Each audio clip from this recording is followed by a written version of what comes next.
বন্ধুগণ, my channel DMSS ব্লগে স্বাগত জানাচ্ছি।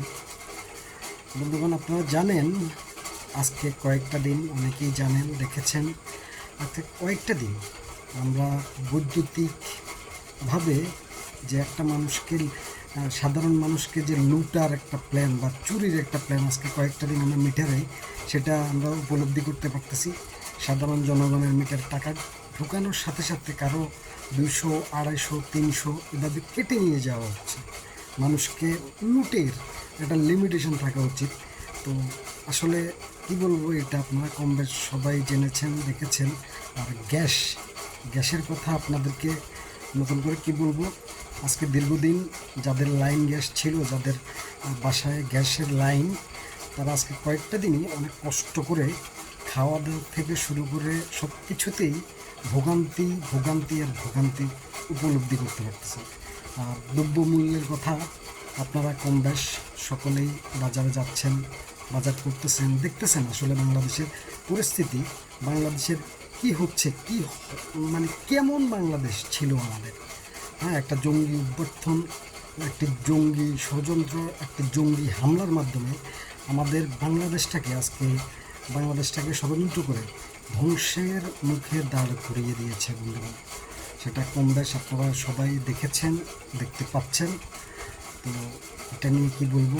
আরেকটা কথা হচ্ছে বন্ধুগণ, একটা জিনিস লক্ষ্য করবেন আপনারা, শেখ হাসিনা স্বৈরাচার, শেখ হাসিনা ফ্যাসিস্ট, শেখ হাসিনা তারা মানে শেখ হাসিনা বাংলাদেশের মানুষ শেখ হাসিনাকে নাকি চায় না, চাচ্ছে না।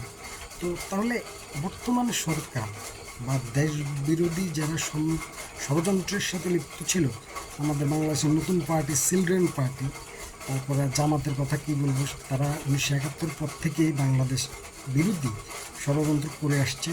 71-এ পরাজিত হয়েছে, তারা কিন্তু হার মানে নাই। তাদের ষড়যন্ত্র কমে কমে অনেক দিন ধরে, বহুদিন ধরে একটার পর একটা ষড়যন্ত্র তারা করে গেছে, অতীতেও করেছে, ভবিষ্যতেও করবে। সেটা নিয়ে আপনারা দেখেছেন, জানেন, সেটা নিয়ে কিছু বলতে পারছি না।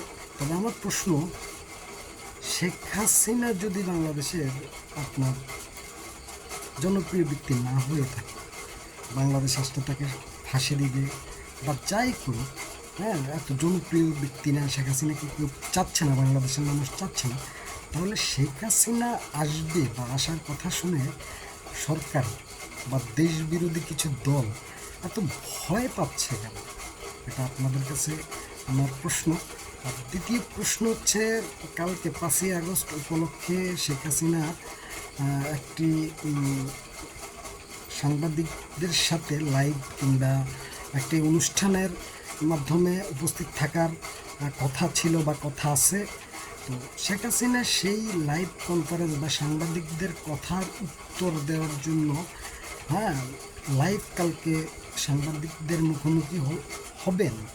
এই কথাটা শুনে বাংলাদেশ সরকার প্লাস বাংলাদেশের ষড়যন্ত্রকারী একটা দল, দুইটা দল, হ্যাঁ, তাদের এত ভয় লাগতেছে কেন?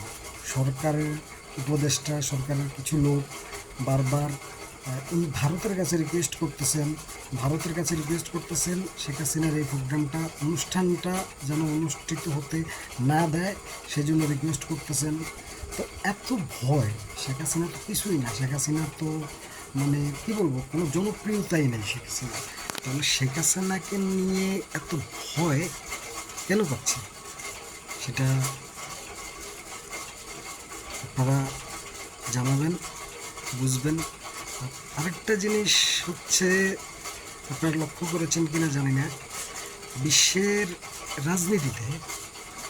রাজনীতি সকল দেশ, সকল রাষ্ট্র নিজের দেশের জন্য, নিজের দেশটাকে স্বয়ংসম্পূর্ণ রাখার জন্য, দেশকে ভালো রাখার জন্য, দেশের জনগণকে ভালো রাখার জন্য, দেশের জন্য যে কোনো কিছু ওই দেশের সরকার, দেশের জনগণ করে থাকে।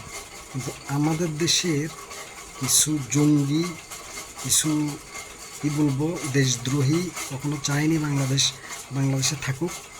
তাদের বিভিন্ন ধরনের অ্যাক্টিভিটিস দেখলে আপনি বুঝতে পারবেন বা বুঝে গেছেন যে বাংলাদেশের জন্য আমাদের সকলের প্রিয় জননেত্রী শেখ হাসিনা কতটা পজিটিভ, কতটা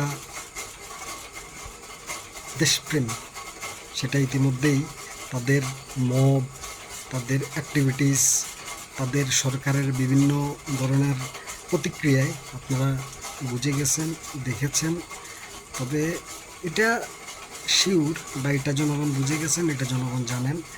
বিশ্বাস করেন যে শেখ হাসিনার বিকল্প বাংলাদেশের কোনো নেত্রী, কোনো নেতা নাই, নাই, নাই।